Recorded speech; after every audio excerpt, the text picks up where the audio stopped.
तो दोस्तों पिछले कुछ समय से देखा जा रहा है कि भारत और फ्रांस के रिलेशनशिप बहुत ज्यादा मधुर हुए हैं। यानी भारत फ्रांस के रिलेशनशिप को अब हम लोग कंपेयर कर सकते हैं भारत रशिया या फिर भारत इजराइल के रिलेशनशिप के साथ। हम लोग देख पा रहे हैं कि पब्लिक टू पब्लिक कनेक्टिविटी भी अब बहुत ज्यादा बढ़ती जा रही है। डिप्लोमेसी से लेकर हथियारों के लेन देन तक लगभग सभी फील्ड में भारत और फ्रांस के बीच में बहुत अच्छी साझेदारी चल रही है। भारत बेझिझक जो चाहे वो हथियार फ्रांस से डिमांड कर सकता है, तो वहीं फ्रांस भी भारत को किसी भी मंच पर, इंटरनेशनली आप किसी भी मंच पर चले जाइए, फ्रांस भारत के समर्थन में खड़ा होगा या नहीं होगा। फिर यूएनएससी में परमानेंट सदस्यता की बात हो, वीटो पावर की बात हो, या फिर रिसेंटली जो प्राइम मिनिस्टर मोदी ने कहा था कि ये समय युद्ध का नहीं है, ये दरअसल पीएम मोदी ने व्लादिमीर पुतिन के सामने उनसे कहा था। इस बात को भी यूएन के मंच से सीधे प्राइम मिनिस्टर मोदी को कोट करते हुए इमैनुअल मैक्रोन ने दुनिया से कहा। कहने का मतलब दोनों देशों की बॉन्डिंग इस समय देखते ही बन रही है। अब इसी को लेकर कुछ नई खबरें निकल कर आई है। दरअसल मैं आपको बता दूं कि भारत इस समय दुनिया के 75 कंट्रीज को, जी हाँ 75 देशों को डिफेंस इक्विपमेंट बेचता है, जिसमें दुनिया के अलग अलग छोटे से लेकर बड़े सभी तरह के देश शामिल हैं। यानी अमेरिका भी शामिल है, तो इधर श्रीलंका को ले लीजिए, बड़े से छोटे सभी तरह के देशों को भारत काफी बड़ी मात्रा में डिफेंस एक्सपोर्ट करता है। अलग अलग कई सारे कंपोनेंट से कई सारे हथियार हैं। अब यहाँ पर भारत की प्लानिंग ये है कि कुछ बड़े टाइप के हथियार भी, जैसे कि तेजस हो गया, ब्रह्मोस, प्रलय मिसाइल या फिर आकाश एनजी, इस तरह के बड़े वेपन के मार्केट को भी अब अपने कंट्रोल में लिया जाए। और इसके लिए हम जानते हैं कि रिबन कट चुका है। आर्मेनिया वो पहला देश बना है जिसने भारत के साथ लगभग 2000 करोड़ से ज्यादा की डिफेंस खरीदारी भारत से की है। इसके अलावा भी कई सारे और देशों के साथ बातचीत चल रही है। फिलीपींस को हम लोग ब्रह्मोस दे चुके हैं। तो शुरुआत काफी बड़े तौर पर हो चुकी है, लेकिन इतना भी काफी नहीं है। अभी हमें काफी ज्यादा माइलस्टोन्स को अचीव करना है, जिसके लिए जरूरत होगा भारत के पास मैन्युफैक्चरिंग कैपेबिलिटी को बढ़ाने की।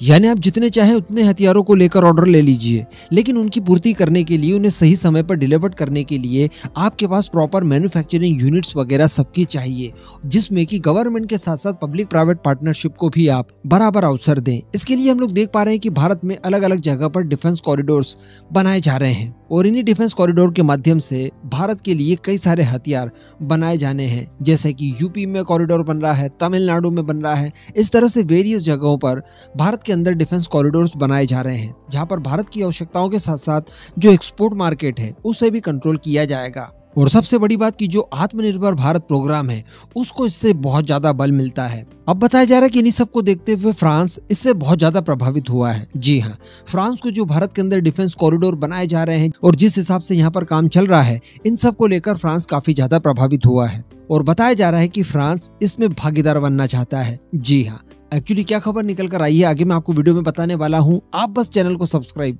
जरूर कर लीजिएगा। दोस्तों, फ्रांस की तरफ से कहा गया है कि ये जो डिफेंस उद्योग के क्षेत्र में आप कदम रख रहे हैं, ये बहुत अच्छी बात है। इससे भारत की काफी ज्यादा तरक्की होगी। लेकिन फ्रांस की तरफ से कहा गया है कि इसमें अगर फ्रांसीसी अत्याधुनिक तकनीक को भी आप शामिल कर लें, यानी हमारे द्वारा तैयार की गई एडवांस डिफेंस टेक्नोलॉजीज को भी आप शामिल कर लें, तो फिर जलवा 2 गुना हो जाएगा। और ये बात कोई और नहीं कह रहा है, बल्कि फ्रांस के जो भारत में एम्बेसडर हैं इमैनुअल लैलिन, उन्होंने ये बात कही है। और उन्होंने कहा है कि भारत के अंदर जो उद्योग आधारित जितनी भी प्रक्रियाएं चल रही है इस समय, उन सब में फ्रांस भागीदार बनना चाहता है।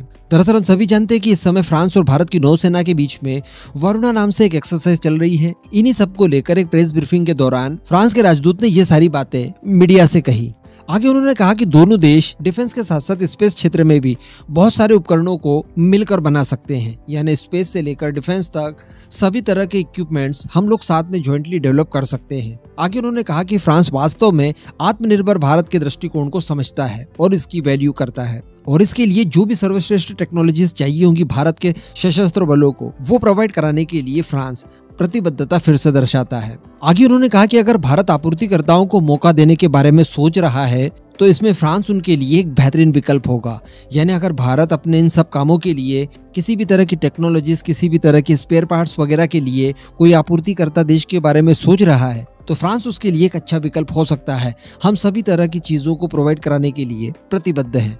और आगे उन्होंने कहा कि देखिए हम अच्छे विकल्प इसलिए भी हैं कि फ्रांस की तरफ से आज तक कई सारी एडवांस टेक्नोलॉजीज भारत को प्रदान की गई है और बिना किसी शर्त के। यहाँ पर उन्होंने शर्त और प्रतिबंधों का स्पेशल इस्तेमाल किया गया है, जो हमने आज से 2-4 दिनों पहले एक वीडियो में डिस्कशन किया था कि नौसेना के लिए राफेल इसलिए भी खरीदा जा रहा है ताकि उनसे हम लोग न्यूक्लियर वॉरहेड डिलीवर कर सके, क्योंकि फ्रांस किसी तरह की कोई कंडीशन नहीं रखेगा। जबकि अगर हम लोग अमेरिका का F-18 सुपर हॉर्नेट हमारी नौसेना के लिए खरीदते तो उससे हम लोग न्यूक्लियर अटैक नहीं कर पाते, यानी न्यूक्लियर वॉरहेड को डिलीवर करने के लिए अमेरिकन फाइटर जेट हम इस्तेमाल नहीं कर पाते, क्योंकि यहाँ पर अमेरिका रख देता कंडीशन। तो इन सब चीज़ों का जिक्र भी स्पेशली फ्रांस के राजदूत द्वारा किया गया है।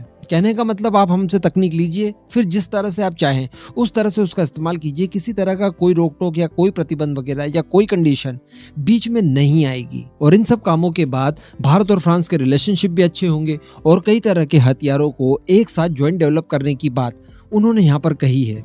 तो अब आप समझ सकते हैं कि इस तरह की चीज़ें फ्रांस अब भारत के बारे में कर रहा है, ये बहुत बड़ी बात है। इस तरह की चीज़ों के लिए हम लोग बाकी यूरोपियन देश या फिर अमेरिका से इतना ज़्यादा उम्मीद नहीं रख सकते।